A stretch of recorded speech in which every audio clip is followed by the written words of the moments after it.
Since the time you were here, obviously the prices of certain things have gone up. So to chat a little bit about that, and you just said with the Burmese working camps, the price to hire a Thai person, it goes up. So like any country, you cannot afford it. Like Singapore, they bring in the Bengalis.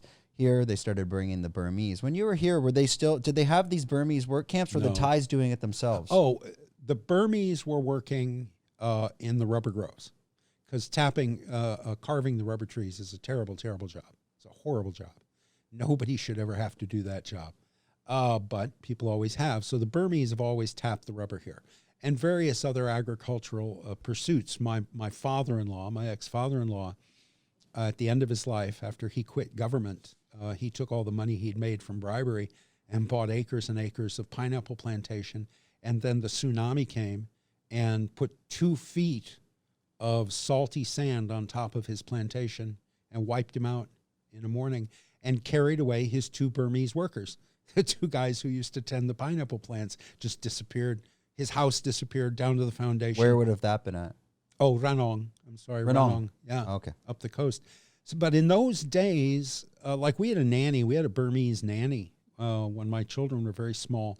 She was a terrific, terrific girl. She was 13, and she came out of the rubber groves in Ranong, and she was just really, really happy not to have to tap rubber, to sleep inside a house with mosquito netting, screens on the windows, to not be chewed up by mosquitoes all night. That was like heaven to that girl, 13-year-old Burmese. And of course, we got her because my wife couldn't keep any domestic staff. She was a terror to work for.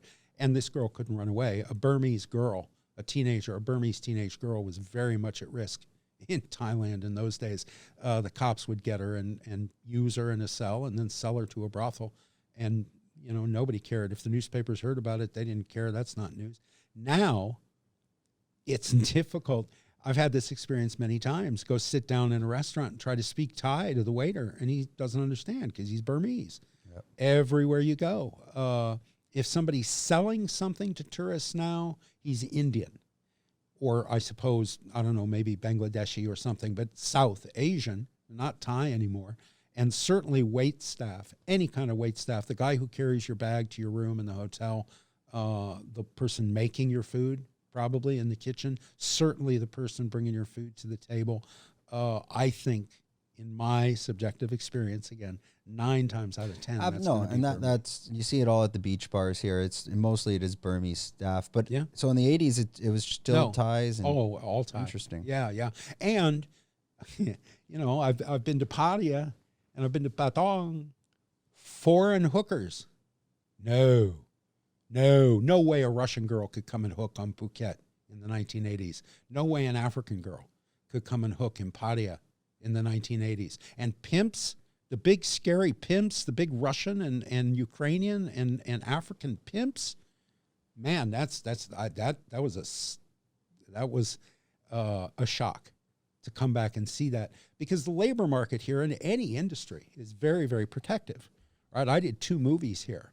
And the hoops I had to jump through to get on the crew to work on movies here. It's amazing, to get one of the biggest illegal activities is selling work permits. We just had a big scandal here in the immigration department for selling Burmese people work permits and work visas and things like that. And they're all protected.